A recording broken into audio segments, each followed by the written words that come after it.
It's a day where families all across America gather to give thanks. But for one Michigan mum, Thanksgiving is the day her 3 children disappeared, never to be seen again. Andrea Isom's here now with this absolutely heartbreaking case, Andrea, the mystery of the Skelton brothers. Matt, it is so very sad. And since that day, police have received thousands of leads. One person has even gone to jail. But the question remains, where are these 3 boys? Welcome to Morenci, Michigan, a small town of about 3,000 souls, 75 miles southwest of Detroit, and a stone's throw away from the Ohio border.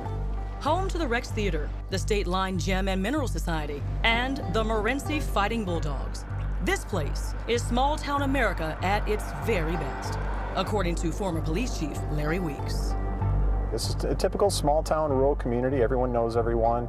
It's just a great small town, a great place to raise a family. It's just a great place to live. But in 2010, this sleepy hamlet was the center of a tragedy that remains shrouded in mystery to this day. On Thanksgiving, the Skelton brothers, Andrew, age 9, 7-year-old Alexander, and Tanner, 5, went for a regularly scheduled visit with their dad and were never seen again. We had plans to meet, and I would get the boys back at 3 o'clock. And about mid-morning, I thought, you know, if he's home, not doing anything, I'll see if I can get the boys early. That's Tanya Zuvers, the boy's mom.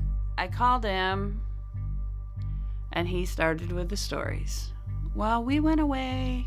We're in Jackson. I'll see if we can make it home. His van was in the driveway. I said, your van's in the driveway, huh? Well, they came and picked us up because we didn't know where we were going, and at this point, I had no reason not to believe him.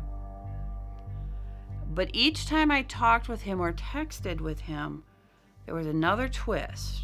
Something just wasn't setting right, and I'm going, ah. And then he finally said to me, well, I haven't been quite honest with you. I'm actually at home, and the boys are with my friend. That friend was someone he said he met on the internet. Her name, Joanne Taylor. So I asked him, well, when your friend brings the boys home, are they bringing them to your house or my house? Well, I'm not sure. I said, well, how can I get a hold of her? Because if she's coming from Jackson, I can meet her somewhere. And then John dropped a bomb. He told her he was calling from the hospital. Skelton claimed he tried to hang himself. Tanya's worry turned to dread. I was starting to get a little panicky. I had gone to the house that the boys and I were living in because it was only a few blocks from his, in case this woman showed up at my house.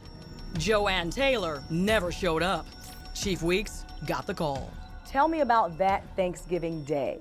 I was at home with my family. I had about 15 people in my house, I believe it was, for Thanksgiving holiday. My phone rang in the afternoon. Officer had called me, briefed me on what was happening, that Mr. Skelton was in the hospital and that his 3 sons were missing. It became abundantly clear to us there was much more going on there than just kids with a family member. Chief Weeks got right down to business. First step, an Amber Alert. They searched John's house. When they went into the house, there was broken dishes, things just thrown about, furniture broken, mattresses cut with a knife, dressers busted. I mean, there was just destruction everywhere. But frighteningly, there was no sign of the boys, and no one had any idea where they could be. A massive search effort was about to spin up with just one thing in mind: find the Skelton brothers. And coming up next, who exactly is Joanne Taylor, the mystery woman that John Skelton says he gave his boys to? And Skelton has another confession for police from his hospital room.